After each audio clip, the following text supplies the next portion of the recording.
Hi, I'm Dave Hilowitz. So a few months ago, I did a video about my experience using a 2020 MacBook Pro, the one with the M1 chip, for music production. And by and large, I said pretty positive things. I love that computer. But in the video, I did say that it might make sense for some people to hold off on buying an M1 MacBook Pro from 2020 because it looked like Apple was just about to release a new MacBook Pro that might be a little bit more powerful. So this week they did exactly that. They released two new MacBook Pros, basically a 14-inch and a 16-inch, and a bunch of people have reached out and asked me what my thoughts are, so I figured I'd make a video. So first, CPU. A lot of people were speculating that Apple was going to release a new chip, which people thought was going to be called M1X. They did release a new chip. They actually released two new chips, the M1 Pro and the M1 Max. If their graphs are to be believed, then both of these chips are substantially faster than the already fast M1s that were in last year's MacBook Pros. Now, I never had issues with my MacBook's speed. It's blazing fast. Still, developers are always finding ways to use more CPUs, so if you can afford it, yeah, faster is always better. Also worth noting that my YouTube videos are not shot in 4K. If I ever start editing 4K videos, I will make another one of these videos and let you know how that's going. My forever goal is to never have to use proxies in video editing. If you know what I'm talking about, you know why. So obviously we expected this CPU update announcement. That's actually why I told people to hold off in that last video. What we also kind of expected was an upgrade to the maximum amount of RAM that's available. All of Apple's current machines have RAM that's integrated right into the motherboard. So you can't upgrade them. It's not like a desktop PC or something like that where you can just slot in more memory. You need to be really sure that you're buying the right amount of RAM right when you purchase the machine. And I would say that's really the only major limitation of my 13-inch MacBook Pro. The max RAM that was available on that machine in 2020 was 16 gigabytes. For me, that hasn't been much of an issue.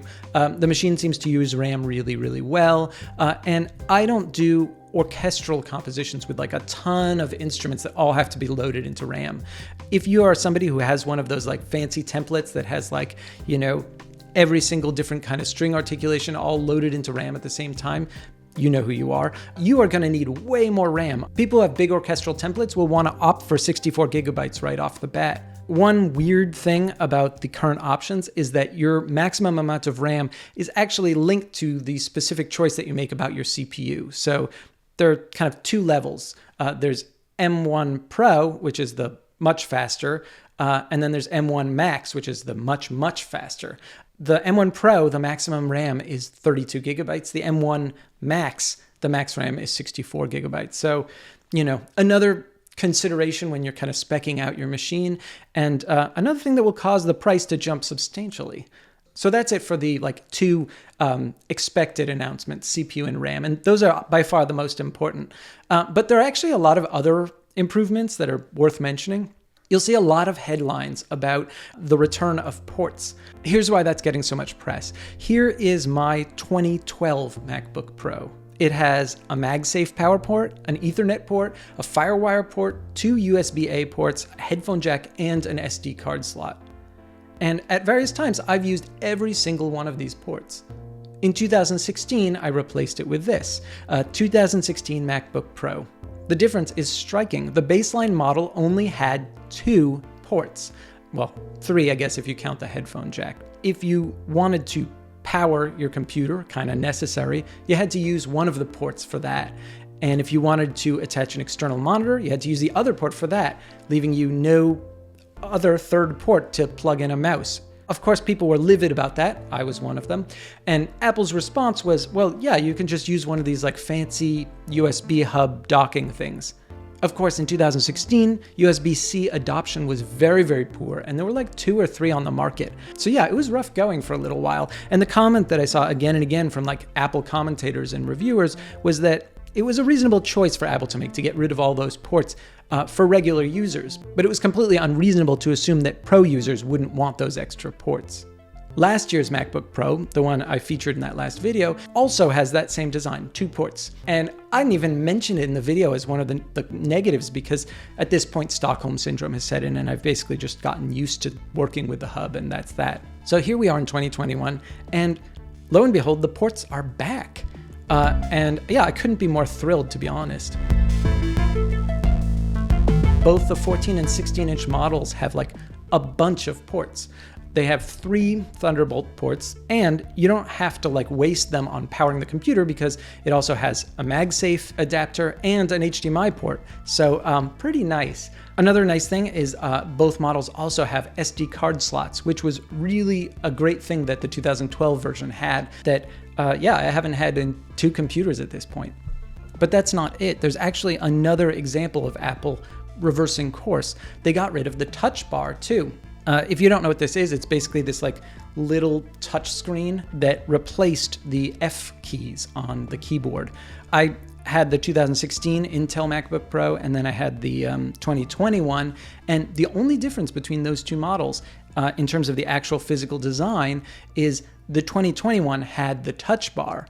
In fact, like sometimes when I'm trying to figure out which one I'm dealing with, I open up both lids and I look for the one with the touch bar, and that's how I know I'm dealing with the M1 version of that computer. I've only had that computer for like 10 months, something like that. So that's my first experience with the touch bar. And yeah, it's not really my thing. The touch bar usually just shows like a row of buttons, and they're different depending on what software you use. And I guess to some extent they must be configurable. For me, I have a lot of muscle memory built into those F keys, so it's a little annoying to have buttons that do very different things. Also, I like the tactile feedback that real buttons give. So whenever I see real buttons being replaced by like touch screens, I'm a little bit like... That being said, I can totally imagine people who have like gone to great lengths to customize their touch bar being very annoyed by this change. So I'd love to see your feedback in the comments. Is that a weird choice for them to get rid of it? Okay, next on the list of upgrades, speakers. This is kind of a weird one. Apple is on this like spatial surround sound kick. They've invested deeply into the like Dolby Atmos format. I know they have on the Apple TV Plus side. And also Logic has just been updated with a bunch of tools for mixing in surround. As part of that, these new MacBook Pros have 6 speakers built into them. And the idea is both that if you're watching a movie, you can watch it in some semblance of surround sound, but also that you can use that for generating surround sound content. You can use it for mixing some semblance of surround sound using Logic or, I guess, Final Cut. Now, I don't know anybody who seriously uses the MacBook speakers to mix their music. A lot of people do like kind of light composition work on them. But if you only have 2 studio monitors to go on, and then you want to like check your surround mixes somehow, I could see maybe opening the lid of your laptop and, you know, hearing what it sounds like. Another cool audio thing is the audio jack now detects high impedance headphones and adjusts itself accordingly. I used to have like a little headphone amp to like drive my weird studio headphones. So there are a bunch of other updates, a new better camera, much nicer display with like 120 hertz refresh rate, better battery life. It's funny, since the pandemic, I almost never leave my house, but I do move around my house a lot, do some work in the kitchen, do some work in the living room, whatever. I used to always bring my power adapter with me, like just move it from floor to floor. Since I got last year's MacBook Pro, which has really great battery life, I just never do that anymore. I know I have like maybe 5-6 hours of use in it, and I'll never be downstairs for like that long. I'll always come back up to the studio at some point to plug it in anyway. So I've talked about what's cool and good and what I'm excited about. I feel like I should include some negatives. So the first one is the most obvious one. The new models are way more expensive than the 13-inch MacBook Pro. At the same time, there's substantial upgrades from the 13-inch MacBook Pro, so it'll be up to you to decide if those seem worth it. To me, they actually kind of do.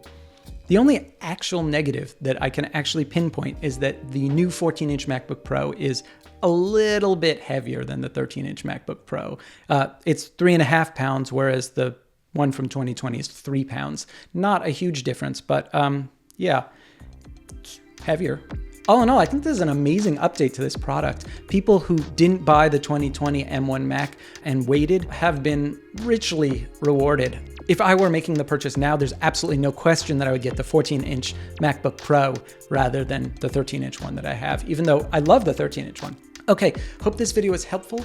If you enjoyed this, it'd be great if you could give it a like. And if you haven't done so already, now is a great time to subscribe. I've got a bunch of videos on the way. Yeah, see you soon.